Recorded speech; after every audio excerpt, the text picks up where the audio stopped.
কেন্দ্রীয় শহীদ মিনারে লেখক ও শিক্ষক সৈয়দ মঞ্জুরুল ইসলামের মরদেহ শ্রদ্ধা জানিয়েছেন সর্বস্তরের মানুষ। সকালে বৃষ্টি উপেক্ষা করে বিভিন্ন সংগঠন, ব্যক্তি ও প্রতিষ্ঠানের পক্ষ থেকে ফুল দিয়ে শ্রদ্ধা জানানো হয়। এর আগে ঢাকা বিশ্ববিদ্যালয়ের অপরাজেয় বাংলার সামনে তাঁর মরদেহে শ্রদ্ধা জানান বিশ্ববিদ্যালয়ের বিভিন্ন বিভাগের শিক্ষক শিক্ষার্থীরা।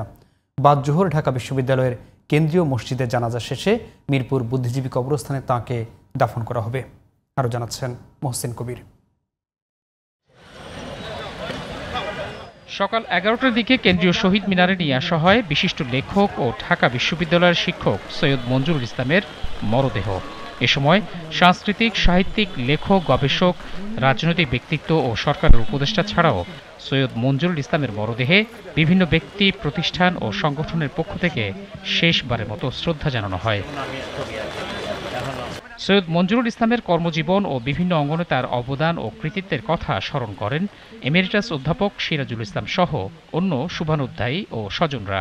আমাদের দেশে চিত্র সমালোচনা তেমনভাবে বিকশিত হয়নি। মঞ্জুরের অবদান সেখানে অত্যন্ত গুরুত্বপূর্ণ। সে চিত্রকলা বুঝত, নন্দনতন্ত্র বুঝত। আপনারা জানেন যে 2018-র পরে কী রকমের চাপ পড়েছিল এবং পাঠশালার উপরে, আমার উপরে, দিকের উপরে।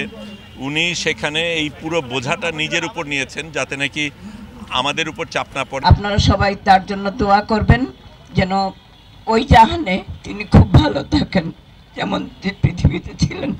শ্রদ্ধা নিবেদন শেষে অন্তর্বর্তী সরকারের উপদেষ্টা আসিফ নজরুল ও সৈয়দা রিজওয়ানা হাসান 21শে পদকপ্রাপ্ত লেখক সৈয়দ মঞ্জুরুল ইসলামের মৃত্যুকে অপূরণীয় ক্ষতি হিসেবে উল্লেখ করেন। অসাধারণ হৃদয়ের বড় মানুষ, দোয়া করেছি সবাই। আমি জানি না কেন ওনার মতো একটা মানুষ আপনার কেন আরো অনেক বছর বেঁচে থাকলো না।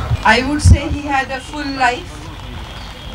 খুব অ্যাম্বিশিয়াস মানুষ ছিলেন না, যেটা করতেন, যেটা ভালোবাসতেন সেটাই করতেন, সেটারই চর্চা করতেন। 1951 সালে সিলেটে জন্ম নেয়া সৈয়দ মঞ্জুরুল ইসলাম ঢাকা বিশ্ববিদ্যালয়ের ইংরেজি বিভাগে অধ্যাপনার পাশাপাশি লিখতেন গল্প, প্রবন্ধ, উপন্যাস এবং চিত্র সমালোচনা।